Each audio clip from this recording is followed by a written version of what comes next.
So with almost 5 million ang ini-expect na ma-expire ngayong 2025. So ngayon, ang tanong, kusa kaya silang aalis dito sa Canada? So yan guys, yung ini-expect ng federal government ng Canada na kusa silang aalis. Sigurado si Mark Miller, yung IRCC Minister ng Canada, na kusang aalis yung mahigit 4.9 million na pa-expire na yung mga permit at mga visas. Sila ay kusang aalis voluntarily. So guys, bad news ito sa mga kababayan nating, alam mo yung pa-expire ng kanilang mga work permit at visas dito sa Canada. Babantayan talaga ng departamentong to kung sino yung lalabag sa batas at sa tulong ng Canadian Border Services Agency o CBSA, sila yung magmumonitor kung sinong lalabag dito at magpo-prosecute sa mga taong kusang hindi aalis o uuwi sa kanilang bansa. Monitor talaga nila kasi marami yung mag-e-expire ngayong September 2024 hanggang December 2025. Kaya nga, diba, layunin talaga ng Canada na bawasan yung mga immigrants. So bakit kaya hindi nila na-control yung pagdami ng ganitong mga tao, ang pagdami ng mga visitors, pahala lang sila guys ng papunta dito, hindi nila na-monitor yung papasok sa Canada. So isa lang ang ibig sabihin nito guys. So siguro, hindi nila i-renew yung, alam mo yung papaso na yung kanilang mga visas at work permits next year. Kasi diba, layunin nila na babawasan talaga yung mga immigrants o mga naka-temporary work permits at visas. Ibig sabihin, hindi na nila i-renew ito. Sobrang laki nito guys, so hindi nila na-control, hindi nila na-monitor 4.9 million na mga tao na expiring, expected na mag-expire yung kanilang work permits at visa. So paano kaya nila ito magagawa? Paano kaya nila ito sila mapapauwi ng kusa? So iba siguro magtatago na lang pero delikado din ang ganito.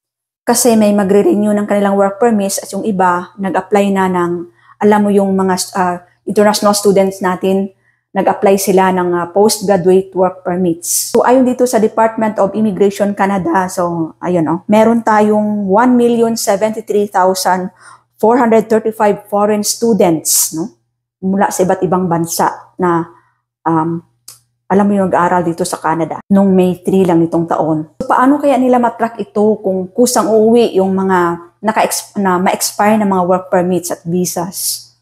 So paano kaya nila ito babantayan kung kusa silang alis o hindi? Kahit marami pa rin yung ating mga international students na alam mo yung nakiklaim na sila ay asylum o refugees.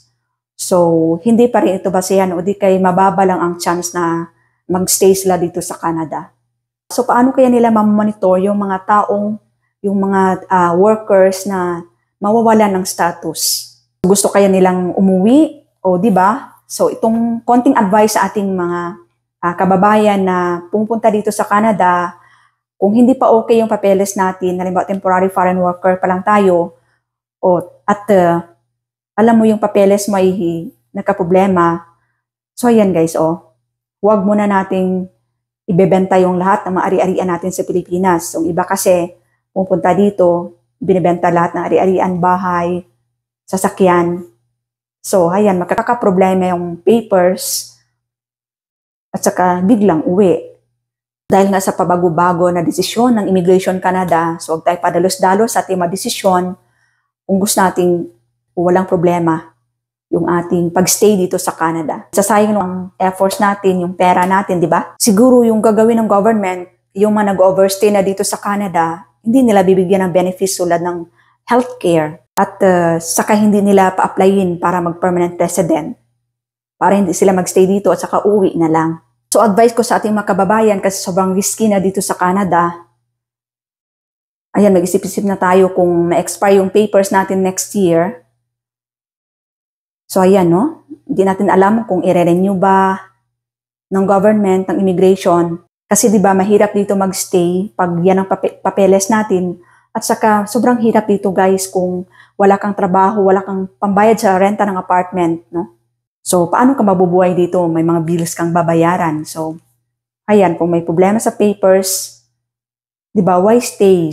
Ayan, advice ko lang sa ating kababayan. Dito na papasok yung, alam mo yung magsusumbong ang mga tao, kung sino yung mga papers, yung kung sino yung nagsistay na, alam mo yung expire na yung mga work permits at visas, ayan, is may magsusuplong na talaga, no? Sa ganung paraan, ayan, mamomonitor kung sino ang mga taong to, kung sino mga lalabag dito sa immigration laws. So, sobrang dami nang mapapauwi. So, paano ito makontrol? O paano, di ba, paano ito mamonitor ng CBSA o ng Canadian Border Services? Problema talaga. So, yan guys lang may share ko. Bad news na naman ito ng Immigration Canada. So, ayan guys, no? Maraming salamat at sa susunod muli na aking video, kalimutang mag-subscribe sa aking channel, Mimi Canada Vlog. Maraming salamat. God bless.